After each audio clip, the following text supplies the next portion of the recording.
NGO അസോസിയേഷന്റെ president Shri Chavara Jayakumar telephone ലൈനിലുണ്ട്. Jayakumar, നമുക്കറിയാം ക്ഷേമ പെൻഷൻ തട്ടിപ്പ് എന്ന് പറയുന്നത് നീതീകരിക്കാവുന്ന ഒന്നല്ല, ഗൗരവമായ സംഭവം തന്നെയാണ്. പക്ഷെ അതിൽ ഈ വലിയ ശമ്പളം പറ്റുന്ന പലരും തട്ടിപ്പ് നടത്തിയവർക്ക് നടപടിയൊക്കെ ഉണ്ടാകുന്നുണ്ട്. പക്ഷേ ഇവിടെ നമ്മൾ പുറത്തുവിടുന്ന മനുഷ്യത്വപരമായ ഒരു വാർത്ത, ഈ താൽക്കാലിക ജോലിക്കാരായ 10-13,000 രൂപ പെൻഷൻ കിട്ടുന്ന ഈ സംഭവത്തിന്റെ ഗൗരവം മനസ്സിലാക്കിയ ശേഷം ഈ പെൻഷൻ പറ്റുന്നത് ഉപേക്ഷിച്ച പലർക്കെതിരെ നടപടി ഉണ്ടായിട്ടുണ്ട് എന്നുള്ളതാണ്. അവർക്ക് ഈ 18% പലിശയടക്കം ഈ തുക തിരിച്ചടയ്ക്കുക എന്നൊക്കെ പറയുന്നതിന് പ്രശ്നമുണ്ട്. അവർ സസ്പെൻഷനിലാകുമ്പോൾ നമുക്കറിയാം അവർക്ക് സാമ്പത്തികമായ പ്രശ്നങ്ങൾ ഉണ്ടാകും. അത് നീതീകരിക്കാവുന്ന ഒന്നാണോ? അതിലൊരു പുനർവിചിന്തനം വേണോ സർക്കാരിന്?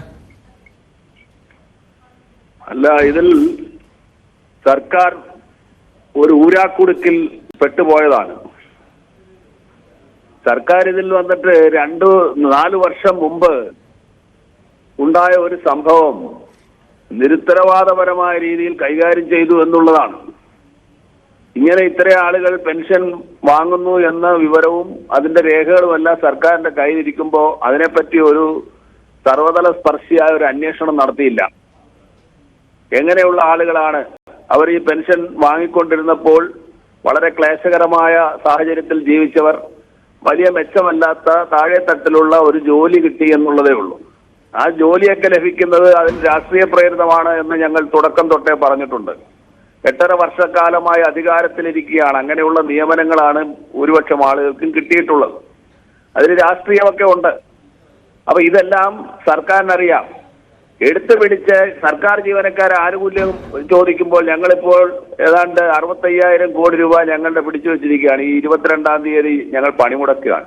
ആ സമയത്ത് ഇത് കൊണ്ടുവന്ന് 1458 പേർ ഇവിടെ ക്ഷേമ പെൻഷൻ തട്ടിയെടുത്തു എന്ന് പറഞ്ഞ് ഒരു നറേറ്റീവ് ഉണ്ടാക്കി സർക്കാർ ജീവനക്കാരെ മുഴുവൻ അടച്ചാക്ഷേപിക്കാൻ ഉള്ള ഒരു ഗൂഢശ്രമമായിരുന്നു. അത് സർക്കാരിന് തന്നെ തിരിച്ചടിച്ചു. നിരാലംബരും നിരാശ്രയരുമായിട്ടുള്ള ആളുകൾ, പാർശ്വവൽക്കരിക്കപ്പെട്ട ആളുകൾ, ആ സമൂഹത്തിൽ നിന്ന് തന്നെ വന്നിട്ടുള്ള ആളുകൾക്കാണ് ഈ ജോലിയൊക്കെ കിട്ടിയത് എന്നുള്ളതാണ്. അപ്പോൾ അത് പരിശോധിക്കാതെ അത് നേരത്തെ വാങ്ങിക്കൊണ്ടിരുന്ന ആളുകൾ പിന്നീട് അക്കൗണ്ടിൽ ക്രെഡിറ്റ് ആയോ, അതല്ല അറിയാതെ വാങ്ങി തുടർന്നു പോയോ, അല്ലെങ്കിൽ ബന്ധുക്കളാരുടെയെങ്കിലും ക്രെഡിറ്റ് ആയോ, ഇതിലൊന്നും ഒരു അന്വേഷണം നടക്കാതെയായിരുന്നു എടുത്തിയാടിയത്.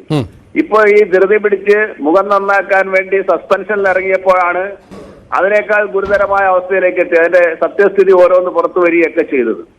ഇവിടെ ഒരു ഗ്ലാനി സംഭവിക്കുന്നത് സർക്കാർ ജീവനക്കാർക്കാണ്. എപ്പോഴും ഇങ്ങനെ എവിടെ കിട്ടിയാലും തെരുവിൽ തെറി പറയുക, ഇങ്ങനെ മോശപ്പെടുത്തി പറയുക, അപകീർത്തിപ്പെടുത്തുക എന്നുള്ളത് ഒരു സ്ഥിരം പരിപാടിയാണ് സർക്കാർ അവലംബിച്ചു വരുന്നത്. ശമ്പളം എല്ലാം വാങ്ങിക്കൊണ്ട് പോകുന്നു. ഒരു ദിവസം രാവിലെ തൊട്ട് വൈകുന്നേരം വരെ ജോലി ചെയ്ത ആളുകൾ പിന്നെ എവിടെയാണ് ചെന്ന് ചോദിക്കേണ്ടത്? അത് ഈ നാട്ടിൽ നടപ്പുള്ള ഒരു കൂലി അനുസരിച്ച് മാന്യമായ വേതനം അവർക്ക് കൊടുക്കണ്ടേ? അതേതാണ്ട് വലിയൊരു അപരാധമായി ചിത്രീകരിക്കപ്പെടുകയാണ്. അവർ മാറ്റിവെച്ച് അവരുടെ ശമ്പളത്തിൽ നിന്ന് മാറ്റിവെച്ചതിൽ നിന്ന് പെൻഷൻ വാങ്ങുമ്പോൾ അതൊരു സാമൂഹ്യ സുരക്ഷയുടെ ഭാഗമാണ്. അതൊരു അപരാധം ചെയ്തവരായി മാറുകയാണ്. ഇവിടെ 1 ലക്ഷം രൂപ വരുമാന പരിധി അതുണ്ടായിരുന്ന, അതിന് താഴെ ഉണ്ടായിരുന്ന ആളുകളായിരുന്നു ഈ പാർട്ട് ടൈം സ്വീപ്പർമാരൊക്കെ. ഇപ്പൊ അവർക്ക് കിട്ടുന്നത് 12,500 രൂപ മാത്രമാണ്. ഉച്ചയ്ക്ക് മുമ്പ് ജോലി തീർത്തു പോകാം. ശരിയായ ക്ലീനിങ് ജോലികളും ഇങ്ങനെയൊക്കെ ഉള്ളതാണ്. അത് നല്ല പിടിപ്പത് പണിയുമുണ്ട്. അപ്പൊ അവരുടെ ജീവിതത്തിൽ 12 മാസം ഈ തുക കിട്ടിയത് കൊണ്ട് നേരത്തെ ഉണ്ടായിരുന്നതിൽ നിന്ന് 1 ലക്ഷം മാനദണ്ഡത്തിന് അടുത്ത് തന്നെ നിൽക്കുകയാണ്. ഒരു വർഷം 1 ലക്ഷം രൂപ കിട്ടിയ ആൾ ഈ സമൂഹത്തിൽ എങ്ങനെ ജീവിക്കുമെന്ന് ഒരു സോഷ്യൽ ആഡിറ്റ് നടത്തേണ്ടതാണ്. ഒരു 12,000 രൂപ കൊണ്ടൊക്കെ എങ്ങനെയുള്ള ഒരു ജീവിതമാണോ? വലിയ സമ്പന്നനാണോ? ഇവരൊക്കെ സമ്പന്നരാണോ?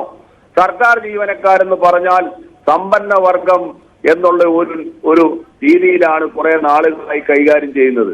അത് ശരിയല്ല. ഈ സർക്കാരിന്റെ അതിന്റെ പ്രവർത്തനങ്ങൾക്ക് കലവറയില്ലാത്ത ഒരു ആത്മസമർപ്പണം നടത്തിയാണ് സർക്കാർ ജീവനക്കാർ. വേറെ ഒരു ജോലിക്കും പോകാൻ പാടില്ല. അവിടെ തന്നെ നിന്ന് രാത്രിയായാലും പകലായാലും 24 മണിക്കൂർ ജീവനക്കാരെന്ന കൺസെപ്റ്റിലാണ് പോകുന്നത്. വേറെ ഒരു സ്ഥലത്തും ഇല്ല. 2-3 ജോലിക്ക് പോകുന്ന ആളുകളുണ്ട്.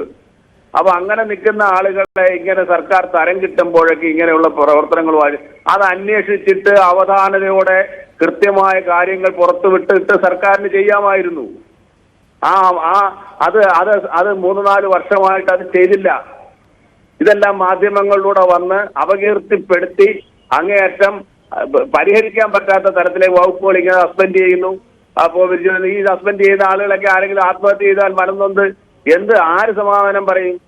ഗവൺമെന്റ് ഇല്ലായ്മയാണ് ഇവിടുത്തെ പ്രശ്നം. ഈ കാര്യങ്ങളിലൊക്കെ ശരി. അതൊക്കെ അത് ആരോടും ചർച്ച ഞങ്ങളുടെ തന്നെ ആനുകൂല്യങ്ങളൊക്കെ ഇങ്ങനെ പിടിച്ചു വെച്ചിരിക്കുന്നു. ഇന്ത്യയിൽ ഒരു സംസ്ഥാനത്തും ഇല്ലാത്തതുപോലെയാണ് ഇവിടെ കാണുന്നത്. ഒരു ചർച്ചയ്ക്ക് പോലും സർക്കാർ തയ്യാറല്ല. ധാർഷ്ട്യവും ഏകപക്ഷീയവുമായിട്ടാണ് ഈ കാര്യങ്ങളെല്ലാം ചെയ്തത്. ഇതെല്ലാം സർക്കാർ വരുത്തി വെച്ച വിനയാണ്. അതിന് സർക്കാർ തന്നെ പരിഹാരം ഉണ്ടാക്കണം. ശരി ശരി ശരി ചവറ ജയകുമാറാണ് പ്രതികരിച്ചത്.